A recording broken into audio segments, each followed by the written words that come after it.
All right, welcome back to the Powell Bros Movie Reviews. I am one of your hosts, Tobiah Powell, joined with your other host, Trent Powell. How are you doing today? I'm doing well. Welcome. Nice, yeah. Hope you had Uh, a good holiday season and good New Year. I guess when we release this, it's going to be past New Year, but for yeah, us it this is. one this one might be in February. I'm not sure, but yeah, Yeah, yeah. we are reviewing The Punisher, the one that came out in 1989. 1989, Um, one that very few people know about. I yeah, didn't even know about. yeah, this one. So because we are doing theatrical release Marvel movies, that's like our standard for the movies we're releasing. So Right. this one did release in a few theaters in Australia and some other country. So technically, it was in theaters. It was in the Um, UK. yeah, UK. The reason it didn't ever get to the US was because the studio just literally didn't have enough money to do it. Yeah, they don't have money to promote it and market it Yeah, so and get it in the I mean, theaters. Well, and Umbrella Entertainment. So I don't know yeah, anything else ever made by them. I think right. it's an Australian company, I think. Yeah, because we go back to our first episode when we talked about, or first intro to the MCU. We talked about how Marvel sold off a lot of their characters in package deals to these studios, and I actually don't think I mentioned Punisher then, but mostly because I just didn't think of this movie, but this was one of the package deals that Marvel sold to. Is it New World Pictures? Was it New World? I think it was New World. Yeah, Yeah, yeah. New World New World Pictures Pictures or to Entertainment or whatever. produce and release this movie, but um, the studio just didn't have the money to do that. And I heard I don't know if this is true, but I heard that Stan Lee was all for this movie and was promoting it and was excited about it. But when he saw the test screening, he backed out and said, "No, I'm not gonna promote this. Like, this is garbage." Like, Huh? Yeah, interesting. I don't know if that's true, and I think that had something Because to he's an do with them executive not releasing it. producer on it. Oh yeah, so I don't know. That's interesting. It is. I don't. I heard that also had something to do with them not releasing it in the U.S. Hmm. just because Stanley didn't really want it to be released, and it just wasn't that good. Interesting. So I don't know. I guess we can get into the review. Uh huh. So, Trent, what were your initial thoughts? I don't know. I knew nothing about this movie going in. I didn't even know that that Dolph Lundgren was the Punisher. Like he did a Punisher movie. Because I know that Ray Stevenson did one. Obviously Jonathan or Bernthal did one, and then who did the first Punish or this Ray Stevenson did Punisher Warzone, and then I can't remember who did the other Punisher, but either way, It's John Travolta. oh yeah, John Travolta. I was like, I Yeah. actually thought like, was it John Travolta? I was like, no, it actually was. I know Okay, it seems weird to say so that he funny. was It is. the It is the Punisher. Punisher. Yeah, I Seems think like I think I've seen that one before. I don't remember what context or why I saw it, but I remember distinctively watching it, or at least watching some of it. Maybe it was on like TV back when we had cable. yeah, I don't know. I don't know. Anyways, I don't know if I've seen so it. I had no idea going into this. I didn't know what to expect. I knew that it wasn't released in the U.S. It's very hard to find. Do you have a DVD copy of it? Yeah, so I bought a Blu-ray copy off Oh, okay. of Amazon, but it's imported because it's only released in Australia. Okay. Nice. So it's an import from Australia. I Yeah. think there's DVD US releases, but uh, it, yeah, it's very hard to. Well, it's not hard to find because it's on YouTube. You can watch it for free Right. on Yeah. YouTube. That's how I watched it. So So it's yeah, the that's how I whole watched movie it. is just on there, like multiple releases of it on there. Right. So if you want to watch it, you can watch it there. But after you hear this, you probably won't want to. Probably not. So like, put it in context. Like, I knew this was an '80s movie. I was expecting '80s action, and that's what we got for the most part. It's just a lot of it. I just feel like was really poorly done. The story, like, I don't even know where to start. I didn't like it. I didn't enjoy it. It just, I tried to. Yeah. I like it as like an '80s action film. Okay, it's okay, and I do like '80s action films. I love Die Hard. I love I'm blanking on Mel Gibson. Lethal Weapon. That's '80s, right? Yeah. Lethal Weapon. I'm blanking on other '80s action movies, but I know they're out there. But we get the point. Yeah, and so I know I was I knew what I was expecting, and I got a little bit of that, but it came with just a really messy story that I felt like was all over the place, and a lead character that had no character. It just was just stone cold the whole time, and didn't really like we didn't know who he was. He didn't have, they didn't give us any reason to care about him, except for one flashback scene and then another one later on, I think, which we can get into comic book accuracy. That was not how his wife and child dies, and he wasn't a cop in the comics either. But anyways, I think the story, I felt like, was all over the place. They didn't know what they were doing with the antagonist, because then they bring in this other lady, and then you have the Punisher coming in to. Well, right, it seems like I think we can slow down on everything you're saying. Okay, we got a lot to go through there. I know everything you just said. Those are my initial thoughts. All right, so yeah, I think they were starting to set him up pretty well by showing that he had a past with his wife and kids, and they died, and that he was a cop. I thought that was good setup, but that was it. And it came very soon. It was like within the first 10 minutes, which is where it should be. But then that was it, and they didn't capitalize on that at all. And it was just like, now you have to care about him because he lost his wife and kids. And I was like, oh, yeah, okay, that's it. And I get that it was also a setup of his motivation for like who he is and stuff. But again, that was it. And then like you said, the story was very messy. His motivation was like to kill all these gang members and to punish the bad people or whatever. And then it just kind of punish the guilty. Yeah, and then it kind of transitioned to him going after the kids or whatever, and that just kind of came out of nowhere. It did. Like there wasn't like the bad guys were like, the bad guys were like, like, I need to save my kids or something. Like that was the first mention of it. Then all of a sudden you find out that the third bad guy, the girl, had the kids, and you're like, oh. Right. Okay, where'd that come from? She's been plotting behind the scenes, and now she has the children of all these mob bosses, who Punisher is trying to hunt down and kill. But even then, like, his motivation is not, his motivation's kind of clear, but it's not like, what is he trying to accomplish? His end goal isn't really clear, except for just punish the wicked, and like the cop detective dude who he was from Jaws. He another '80s movie. That's '80s, right? Yeah.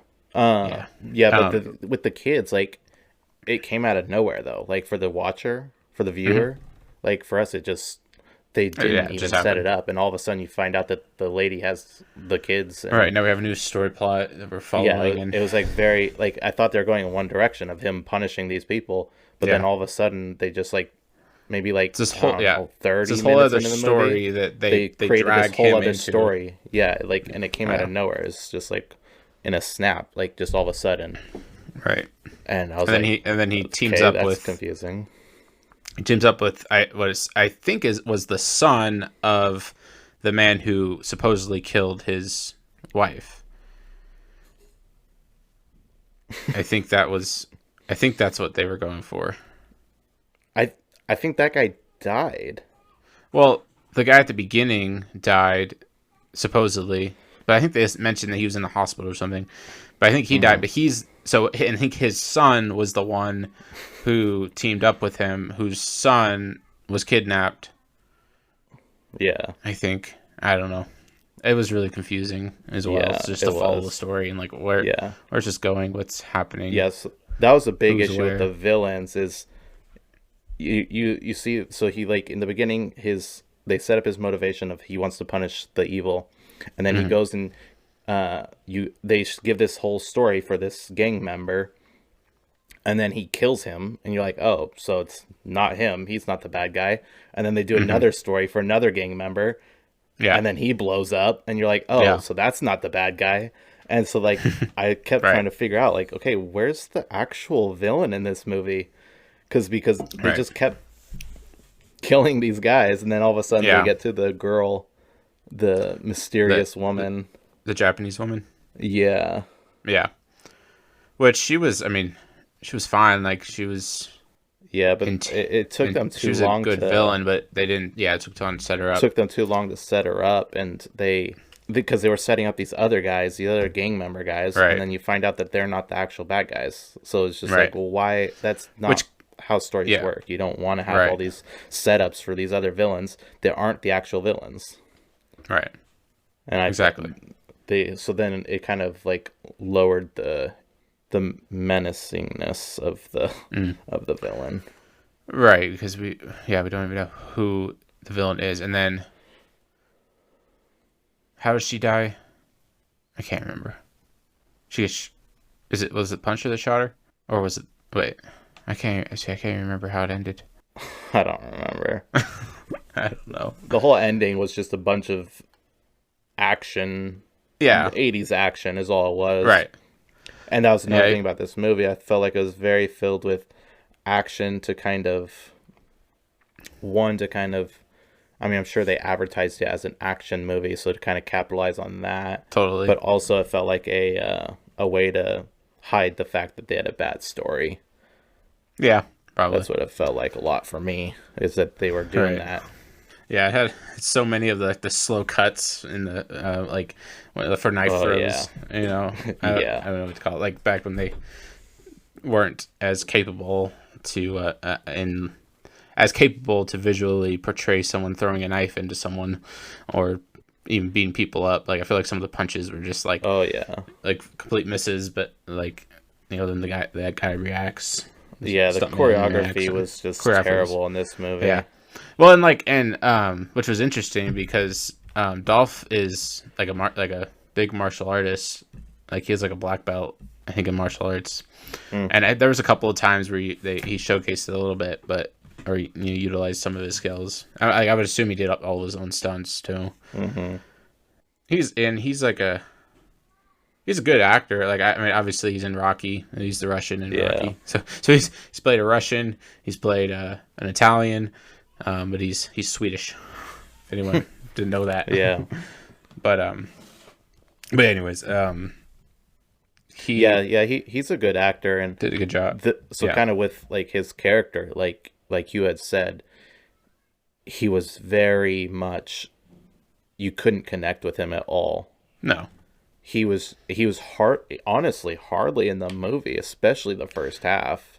That's like he was very much sidelined, because especially with how they were with all these different side stories of all these villains, all these kids, and just all these different things that they're doing. Mm-hmm. He was very much sidelined, especially in the first half of the movie. Yeah. And so you really, like, you didn't even know the guy halfway through, and you're like, okay, so it's just this guy that... Is this the bad guy? You know, it's like almost like the cop was the good guy in this movie, and is about him, and more so than the other guy, the Punisher. Yeah, that was odd.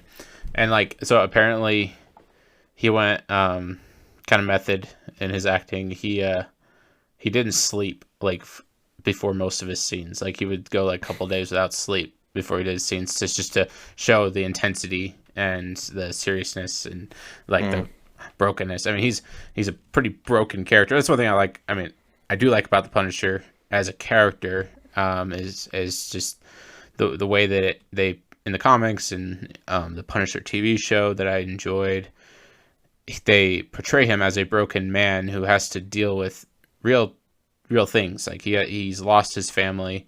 He's seeing all these people get away with their crimes. You know, these mob bosses, you know, killing and kind of, you know, pushing on the neck of the people in the city that he lives in, and you know, and he sees these people being oppressed, and he doesn't see anyone do anything about it, and so he steps in and tries to bring order and bring justice where justice isn't being done. Anyway, so like they portrayed him well as a broken character, a broken man, but at the same time, like I said, all we got was a flashback. Mm-hmm. Another thing that was interesting, I don't know if you knew about this, there, and you can find it on YouTube, there's a 13-minute intro to the movie that was in the original cut. Because if you notice, the movie's pretty short. Like, it isn't like only an hour and 30, if even. Yeah, something like that. It's short. And so there's like a whole 13 minutes that they cut out of the movie, and it's literally him with his family. And showing him as a cop, showing him he does like a drug bust, and there's a scene where he's and then they have the scene where the car bomb goes off and kills his family, and so you get to know him, and he's a totally different character where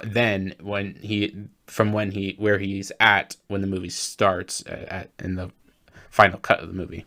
Mm-hmm. So I think like something like that would have been more helpful for us to get to know this character, have a reason to care about him and care what's happening to him, and understand his motivations and why he's doing the things he's doing, why he's just going around killing, for the reasons that he is, which aren't entirely clear. Though the only thing is, it's just a completely different tone. So they obviously wanted a very more grittier, darker tone to the movie. And that first 13 minutes it feels like a completely different movie, and so that's probably one of the reasons why they cut it. But I think something like that would have been more helpful. For sure, yeah, it was very hard to connect with him at all, and just with like the bad story writing of his motivations changing too, definitely didn't help anything. And some of the dialogue was so bad, and the acting. I mean, I think the main detective guy, he did an all right job. The lady was kind of annoying, and she was just there and just for plot convenience. And we could talk about her. She's got there's a lot of problems with that character, just how they wrote her. But and she just didn't have any arc or nothing. She was just there. Some of the dumbest lines. What was that one where like were they cops? I think they're cops, and they were arguing about I think they're one of the mob bosses. They were just arguing about something, and they just went like bickering back and forth, and it's really dumb. I can't even remember what it was, but yeah, it was dumb. Oh, and that was the line, "Who sent you?" Batman. I had to rewind that. I was like, did he actually say Batman? It's like, what? So bad. That's funny. I didn't catch that. Because it was when he was being tortured. So he's like, it was the Japanese lady. Oh, which, yeah. Even that, like, the Punisher got captured so many times in this movie. I think it was like 3 or 4 times where he was like, he got caught by the cops. He got caught by the Japanese lady. I think the mob bosses got him. But he was being tortured, and she's like, "Who sent you?" He's like, "Batman." And then she tortures him, and then he says something like, "Do you get the impression that I don't believe you?" The Japanese lady says that. It's like, are you kidding me? It's like, yeah, I do think that you don't believe that he's not Batman or that he is Batman. It's like, it was just a really dumb line. It just stood out to me. Because she's like, do you get the impression that I don't believe you? Because she just tortured him, and it's like, yeah, well, obviously he's not. It was a joke, and it was whatever. Yeah. Yeah, Oh, so I do and want to that, talk. well, one more thing about, and like Yeah. even in that scene, like, doesn't she know that he works alone? Like, that's the thing. Does she not know anything about him? I feel like she should have known and maybe done her research or realized, oh, this guy's been going on a killing spree for the last however many months, and yet you're torturing him, asking who sent you. It's like, no one sent him. He's been on his own this whole time, and clearly he's been on his own. He's been self-proclaimed as the Punisher, the one who's going around punishing people. Anyway, so even the news people, like, it was established that the news people knew that he was alone, and it's like she had no idea.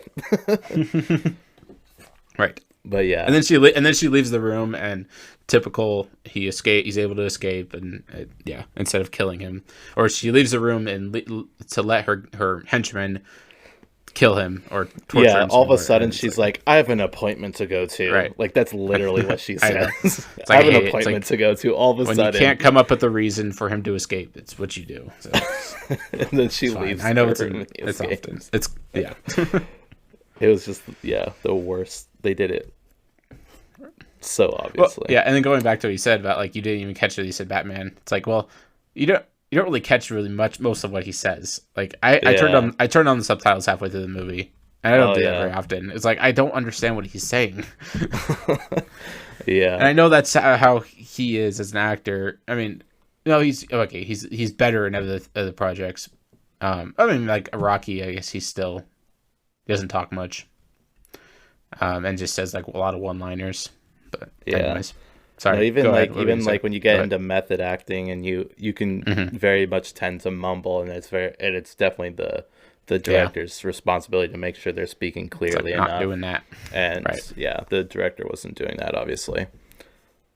But I do want to get into that one character, the partner for the good cop guy, lady boss. So, the way she became his partner was so dumb. Yeah. He's like, no, absolutely not. I will not have a partner. It's not going to happen. And then she's like, I think Frank Castle's the Punisher. And he's like, go, meet me at my office at this time. It's like, okay, you literally just said there's nothing that will make her your partner. And then she just says, I think Frank Castle's the Punisher, and you're like, okay, you can be my partner. Yeah. Did you realize that their entire story, their entire arc was pointless?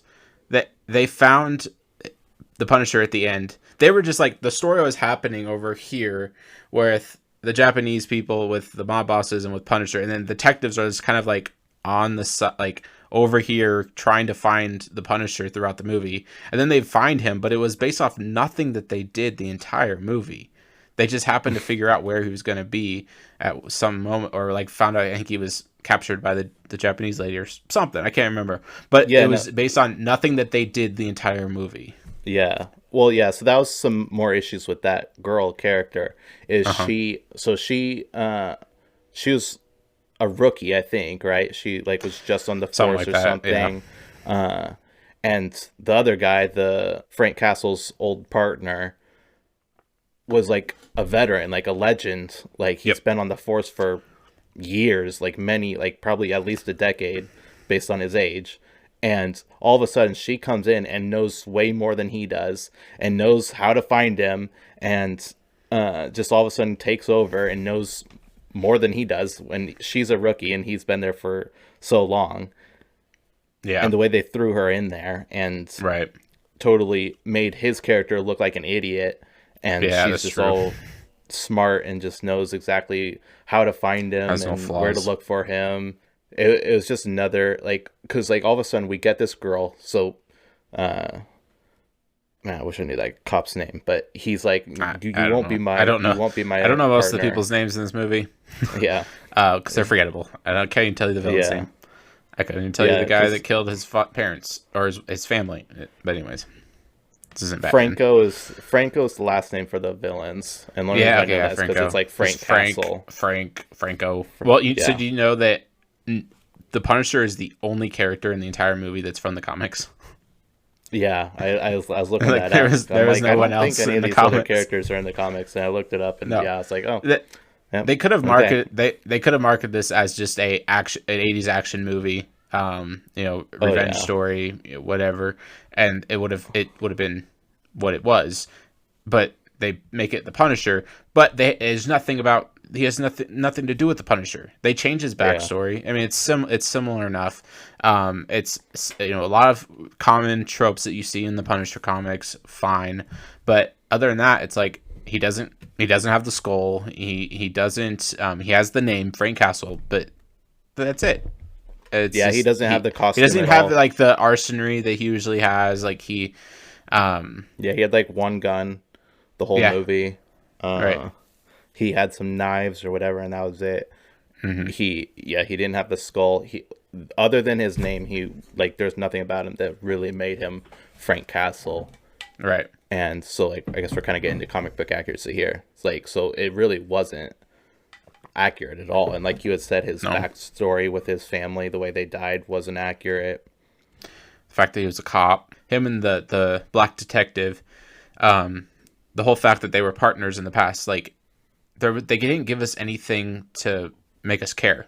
In those 13 minutes, the intro to the thing they cut, they're both apparently I think they're both in it, and so you get to see them work together. So it sets it up a little better. But once you get to the movie, it's like we don't know anything about you guys, or like what your relationship is, or what you guys have had in what things were like in the past. It took me even a while to realize, like, oh, so they were partners before, because I wasn't thinking that he was a cop, because he's not a cop in the comics, Right. and so that was a little confusing. And then they're like, oh yeah, he's partner. I know Frank better than anyone, and we have this history. It's like okay, but you haven't given us any reason to care about this history, Right. And it's just Yeah, no, they definitely should have left that other stuff in the beginning, because even movies it's fine if you can switch tones if you have your intro to introduce all the characters, introduce your basically like what your movie's going to be about, all in about 15 minutes. Yeah. And if it's a certain tone and you decide to change the tone, but like if you have a big thing happen, like your family dies, that would change the tone. That would set it up so it's okay to change the tone to a more dark, menacing tone. And it would actually make for a good movie, because you're watching this movie and you're like, oh, it's kind of nice. It's everyone's kind of happy. He's got a good career, good family. And it's like you'd want that to be kind of like a happier tone, or just a normal tone. And then they die, so then that's when you can transition into a darker tone. And as long as you advertise the movie as like a darker tone movie, that makes for a good story. Yeah, totally. And there's ways that you can do it well, where you start off the movie, with a tragedy, or like assumed tragedy. Well, even then, like, what was the opening scene? Because he wasn't like praying or something. Wasn't that like the opening? Yes. It's the exact same thing as the ending, which we'll get into with his character development. But yeah, definitely. And I also want to talk a little bit about just the issue of justice and what we see with the whole reason for the character of Punisher. But yeah, it's very like passive aggressive prayer, like like, God, if you want me to do justice, if you want to send me a sign that I'm doing it wrong or something like that, please do. Then send me a sign, but I'm gonna continue to do justice. Something dumb like that. Something like that. But so like it was like, I think starting off, even if it's just like a couple minutes of showing him with his family, showing him showing the events unfold of the car bomb and everything, and then showing how much it broke him and how hard that was on him, and give us just a little bit more for his intro. They did do a flashback in the beginning of the car bomb, and it was very quick, of him seeing it, but that was it. Like he was just in a car. I don't think he was like dressed as a cop or anything. I don't think they showed him for like a frame. And he was like driving towards them for a few frames, and then they just quickly cut to the car blowing up, and he like reacted for a second, and then that was it. It was like 10-second clip at most of pretty much of his backstory with his family dying, and we didn't know his family at all. We didn't know him at all because this was within the first couple minutes, right? And they only showed like for a few seconds, really. You brought up comic book accuracy, right? Yeah. Like I said, like he didn't have the traditional skull. That just is a symbol of the character. Like think of Superman without the S. Like that's basically what they did, and so it doesn't really set him apart as like the Punisher. Except he calls himself that. But so there's that, and then like none of the other characters. There was that one, the alcoholic drunk dude who was kind of like a partner who spoke in rhymes for whatever reason. Did you notice that? Like, what was that? Like, I don't know if that was just like a little tick of his or what, but it was weird. And then, he was a weird character. He was a weird character. Like, what was his purpose in the story? I didn't even understand like who he was, who he came from. It took me a while because he seemed like an actual friend of the Punisher, but because the Punisher was like underground and like kind of living underground and traveling through the tunnels underground, and like that's how that was just a dumb plot too.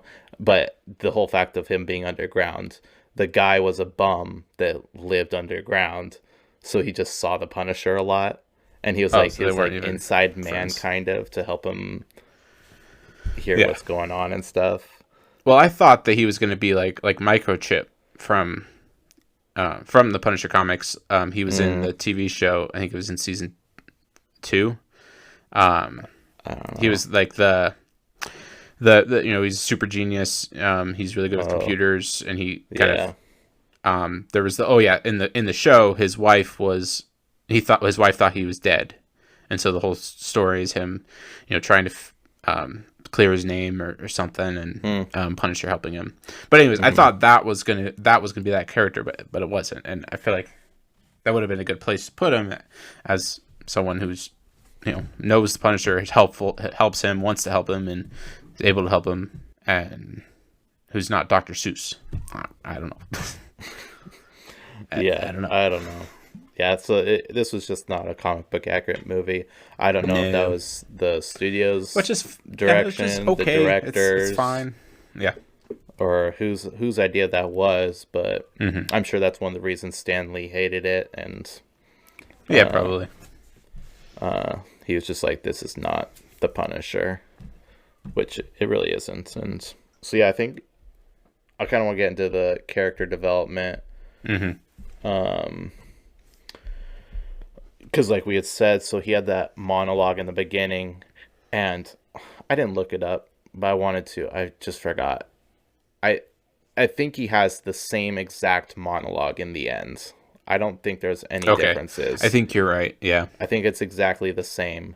The points of the monologues were the same. I was curious if it was word for word the same, but they literally, by doing that, showed that he had no character development.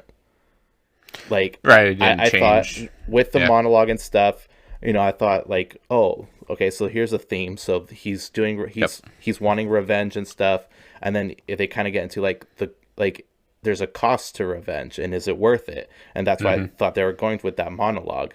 And then you get to the end and you find out, no, that's not at all where they're going with that. They're just, that's just who he is. He just wants he just wants revenge and wants to punish the evil people. And I thought, oh, okay, you're literally just admitting that you gave this character no development, and he's literally exactly the same from the beginning that he is at the end, and nothing changed. I thought that was pretty much a very interesting choice on their part. Yeah, that was. I mean, maybe it's more for them to say that this is the path that he's chose. He is the Punisher. He's he's going to continue to take revenge. So like as we've watched the story unfold, like that's where this leads. This is where he's at. This is the choice he's made.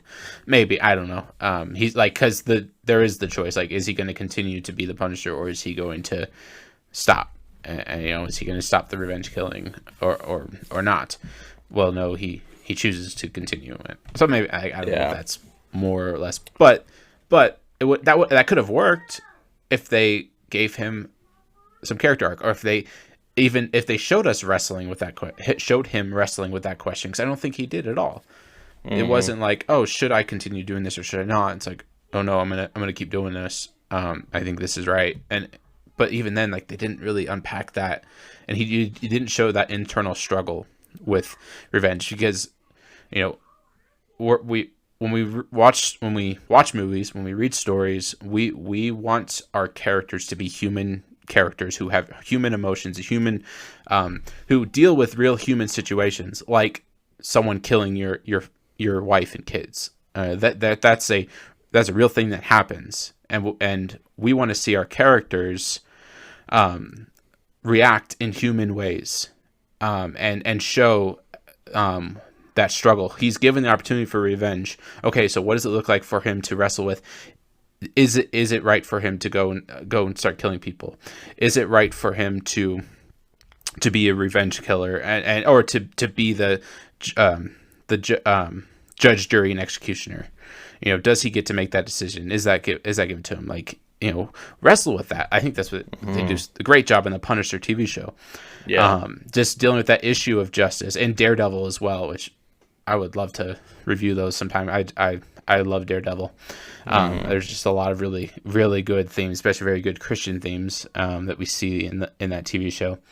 Not just the fact that he's religious, but just seeing just his struggles with justice and what it looks like for him to make those hard decisions, but deal with the fact that he lives in a broken world, and he's given these abilities, but he has to wrestle with, what do I do with them? Is it okay for me to kill? Is it okay for me to withhold that? And then you bring the Punisher into that, and then he's like, oh, the Punisher's like, yeah, I'm gonna kill these guys. It's okay on my conscience. But even in that, we still see him grow as a character in his own TV show, and maybe not so much in the Daredevil show, because then he gets caught. And anyways, but you get to this, and it's like, we want our characters to deal with. We want to see how they deal with things. And even saying that, like, we want our characters to be human. It's like, well, human, not in like even a biological sense. Like, we could watch a movie. Well, Pixar is a great example of this. You can watch a movie about toys who are. What's really interesting about most Pixar movies is that these movies that are made for kids are really about adult problems. Like, Finding Nemo is about a father losing his son and moving heaven and earth in order to find his son. Toy Story is about I'm blanking on the themes that's what I'm saying. Toy Story is about a bunch of toy characters who are adults. Like, Woody and Buzz are adults, and yet it's for kids, but they're dealing with adult problems and issues and whatnot. But then it's also related to them being toys and wanting to be played with by their owner and whatnot, and wrestling with fighting for superiority and recognition and whatnot, but also learning about recognizing who you are and so forth. But anyways, like, you look at characters in like Pixar movies who at Pixar up till recently they've done, I think, a horrible job at telling good stories and creating good characters. But in the past, Bug's Life, Cars, Wall-E, Up, Monsters Inc. All these movies besides Up, that are not about human characters, but they're characters who are acting as humans. They're in the place of humans, and they're dealing with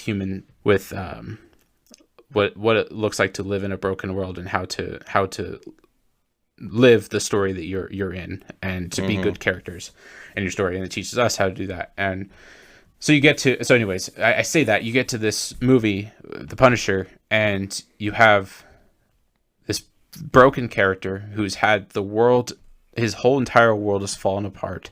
He's lost everything, and he's a broken, beaten down man, and so we come in and we're meeting him in that. We're coming into the story. We're watching this story unfold. We want to see, okay, where's this going? Who is this man? How is he going to deal with this? What is it going to look like for him to grow as a character? And so we get into that, and it's like, oh no, he's just a very flat, emotionless, broken man who he's always super serious. He acts my point is he's acting in ways that humans don't act. So he's a very artificial character that the writers wrote into this story in order to try to tell a story, but it just gets lost because the story falls apart because you don't have a character that is worth following, or that we want to know about, or want to learn about, or we want to sympathize with, and pity and follow and learn from, I guess I would say. So anyways, it's just, I think this was a good case study, I guess, on what it looks like to make this bad character who's set up in a good way and could tell a good story. You could tell a good story with, but it's just, you don't, and he has no development, he has no growth, he has no struggle, he has nothing to overcome except for just he wants to kill people and punish the wicked, and be the judge, jury, and executioner of these criminals. Yeah, and then there's no development at all, and then you get towards the end where you should see like the hero sacrifice, Dark Knight of the Soul, and I mean, you could kind of say that he was risking his life by fighting these people, and he nearly loses a couple times or whatever. And then didn't he let the kid pointed the gun at him? So, oh yeah, that I think because he didn't want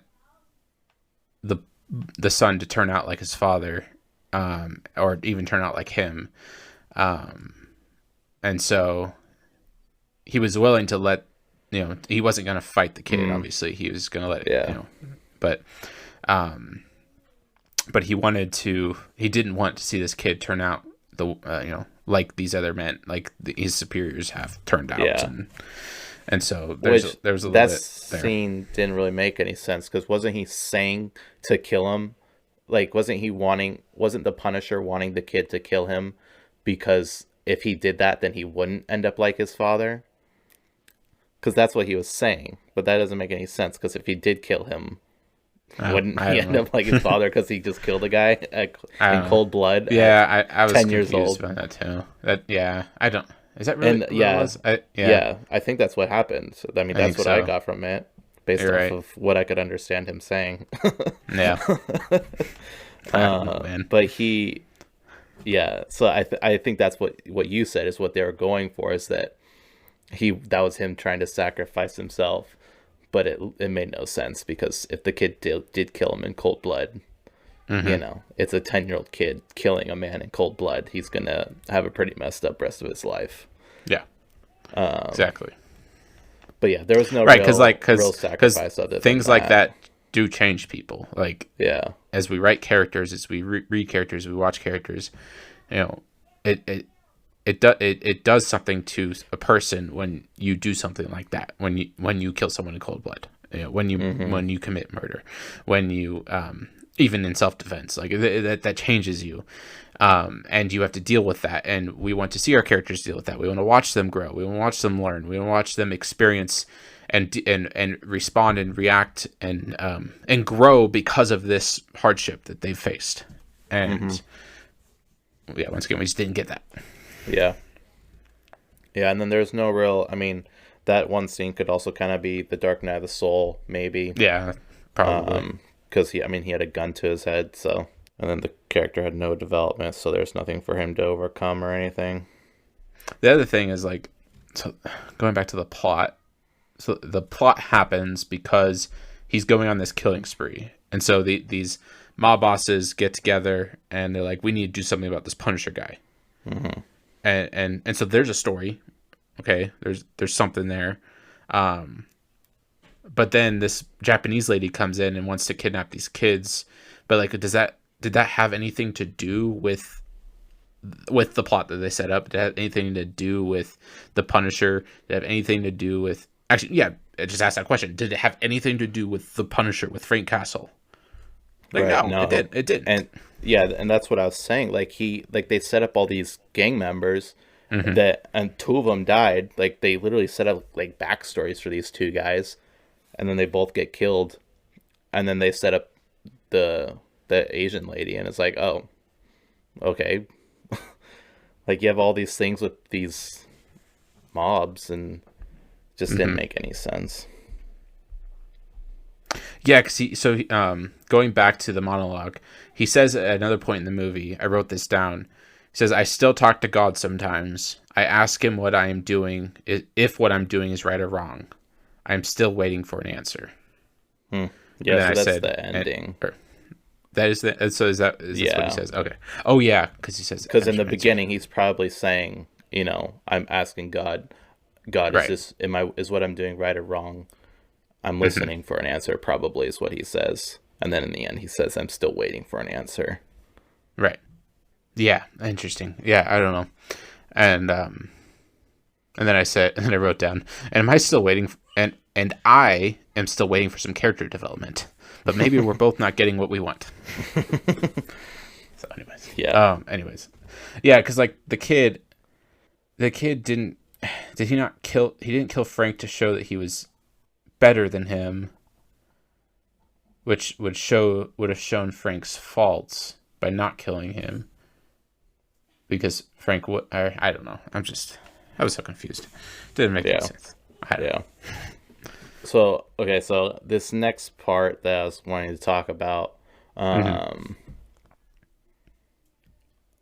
so when I did some research in this movie, because I thought there was some nudity in this movie, and there was. I don't know if you even noticed it if you watched it on YouTube, like in the background. Yeah, it was in the background. Like a silhouette. I don't know. Yeah, it was. Yeah, I remember. I on IMDb knew it was coming. It was like some dancers. It was some dancers in the background, and so that whole scene was.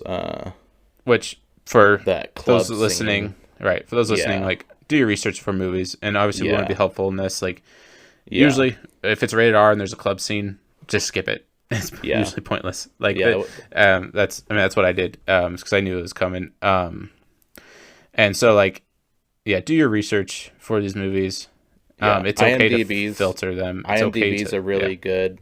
IMDb's a really good website to use to know what you're getting into.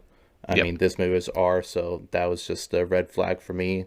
R for red flag. That's what that means. R for red flag. Yep. So go to IMDb. Right. You can go to anything: violence, language, nudity. And they'll give you descriptions of when and where the scenes are. So, so using that tool, I was able to go ahead and know that in this club scene, there's probably going to be nudity. So I was able to fast forward, especially with the Blu-ray. Everything's a lot more clear, sometimes too clear. So, and another thing, like, I'll plug is, there's a lot of good filtering services. However, like there's a lot of movies that the filter, especially these obscure movies that no one knows about, there's usually not an option to filter them, but you could find filtering services where they'll just take out the scenes for you. And if you want to take out language, take out language. You want to take out even some of the violence, take out violence, and they're very helpful. It's okay to edit and to censor and these movies, because we want to know the story. We want to know what story is being told here. We want to watch these movies. We want to enjoy these movies, but because of where Hollywood's at, where it's been, they're okay with objectifying and sexualizing women. Like there's a thing. It's like, well, nudity is just an art form. Okay, well, why is 90% of nudity in movies women? So it's because. It's for one, it's a lot of producers and directors who are perverts, who don't actually care about women, who do not like women, do not respect women. That's what I meant. And so you get to move like a movie like this. It's like if it's rated R, do your research, be discerning. If you can filter, skip or just don't watch the movie. Yeah, and that's okay too. Yeah, especially when there's nudity in the movie, it's okay to just not watch the movie. I mean, yep. Because when you get movies like this, I mean, it is porn. I mean, it just to be frank, it is. I mean, porn is just it's defined as like naked women, or I mean, I guess men too, naked people in a video or picture displayed in a sexual way. So that's exactly what, I mean, they were dancing in the background in this movie. So that's porn. So know that we especially don't like movies, and it will get a very poor rating because of that as well. Absolutely. Any movie that does, even when we get to Deadpool, it's going to get a pretty poor rating because I know that movie also has nudity. So right, just know that which is another reason it's okay to not watch movies at all just because there's nudity, and it's good to not support that. I mean, exactly. And we're doing this as a way to help people filter and help discern, how do we view these movies? How should we consider these movies? And yes, it is okay. And it's not that we're here supporting it. Like, we're pointing it out. We're saying this is garbage. We're looking at the good, bad, and ugly in movies. And there's a lot of ugly, and we want to expose that and expose the works of darkness and say, hey, like, we need to fight against this, guard against this, and help us discern what makes a good movie, what makes a good story. How do we tell good stories? How do we make good movies? And producing the garbage that is being produced today, that Hollywood produces, is not how you make good movies. And that's what we're wanting to make clear and make known, and just be helpful to people. Well, I don't know if I've got much more to say. Do you have? Don't think so. I mean, we gotta acknowledge the weird beard shadow on his face. Oh, yes, yes, I had that written down. I know. What so in weird. The world? That was the only thing that makes him look like the Punisher, because he had a weird shadow on his face. Okay, especially with the Blu-ray, you could tell. Oh man, it's because it's like sideways, so you can tell it's just makeup, like that's just wiped on his face to look like a beard, and it's because it's only in this area. Well, you know why they did it, right? He's got black makeup. It's so that he'll look like the Skull. Oh, okay. That's why they did it. Yeah. No, yeah. I thought they were just trying to make him look like he had a beard. No. I don't think so. I'm pretty sure they did it so that he would. Because if you look at it, go back and look at it again, and it kind of looks like the traditional Punisher skull. That is funny. This because he darkens it down, so the skull it's more of like. Yeah. Right. What his skull would look like. Yeah, I get that. Kind of. I get that now. Yeah, I can see that. That's so dumb. It is. Yeah. All right. Do you want to get into ranking? Sure. What are we at in time? We're about an hour in. Okay. Yeah. Yeah. So I didn't know what to give this one because, like, I mean, thinking about Howard the Duck, thinking about X-Men Origins, two pretty bad movies. I think it was better than Howard the Duck, but it was not as good as Wolverine. And so I kind of put it in the middle of those at a 3.7. Oh, okay. That's way more generous than I did. Yeah. Yeah. I mean, that's probably what I would have given it without the nudity. Okay. But with the nudity included, I gave it a 1.9. Okay. Yeah. I gave it 2 points above Howard the Duck. That's fair. You know what? I'm gonna come down to your level and agree with you. Yeah. After talking about all this, I'm gonna go 1.9. That's good. Yeah. Yeah, because structure-wise, I mean, it wasn't much better than Howard the Duck. True. I would say Howard the Duck had more of a of a story. Yeah, I know. I don't know. So yeah, I agree. And then and then with the nudity. So yeah, I think 1.9 is cool. Is right where it should be. Awesome. Which puts it number 5 on our list. Yep. Number 5 out of 6. Yep. 6 into this. Nice. All right. Well, that was our review for Punisher 1989. Our next movie is a newer movie, X-Men Dark Phoenix. I'm getting tired of watching all these terrible movies.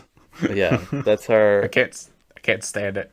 And this one, I already know, because I remember I've watched this recently. It's bad, and then even get into the it's a female protagonist and it's not well done, at all. But so what's interesting? When are we doing Captain Marvel? Is that after? That's after. So we're doing 2 female protagonist movies in a row. We're gonna lose all our followers, the 5 followers that we have. So, just kidding. No, but seriously, like that'll be interesting, just to tackle. Because I do think you can make a good female protagonist, a good female hero, because we have them in the Bible. We see them in Scripture. God tells stories that way. But Marvel has done a terrible job at creating those characters, especially Captain Marvel, who has no struggles, except for the men that oppress her. But anyways, we'll get into that when we get there. Yeah. But then after that, we'll let you guys look forward to this. We have Blade after that. Oh, I can't wait till Blade. I love Blade. The original X-Men movie, then Blade 2, Spider-Man, Daredevil. Yeah. Maybe. Yeah. Maybe I shouldn't hype up Daredevil. But all those other movies. Don't say Elektra. Look forward to those. Can we just a lot of good movies to look forward to. Yeah. Okay. Elektra's. I've never seen Elektra. Never seen it. I don't want to. I've never seen it. Anyways. So that'll be interesting. Yeah, we have a few difficult ones to get through, and then we'll have some really fun ones with Blade, the original X-Men, Blade 2, Spider-Man. Yes. Can't wait. All great movies, all great characters, and we'll be able to show you what makes a good movie. Yay! We'll still point out the flaws, of course. Yep. And every movie has flaws. When there are good things to talk about, we'll talk about them in these bad movies, but not much great to talk about Howard the Duck and the Punisher. So nope. I think 2 more Punisher movies about this. So there's two other Punisher movies. So I think the John Bernthal Punisher is gonna be in I guess that's a show, the Born Again Daredevil. He's gonna be Daredevil Born Again, yeah. But maybe we'll get him in a movie and we'll be able to talk about him. That'd be cool. Eventually. Yeah. So I think that's about it for this. Trent, if you want to wrap us up. Yep. Thank you all for listening to this episode. Sorry for another not so great movie, but I hope this was helpful and you guys learned from this and you can take a lot from this. So looking forward to next week and we will catch you then. Thank you all. Yep. Thank you for listening. Bye. Bye.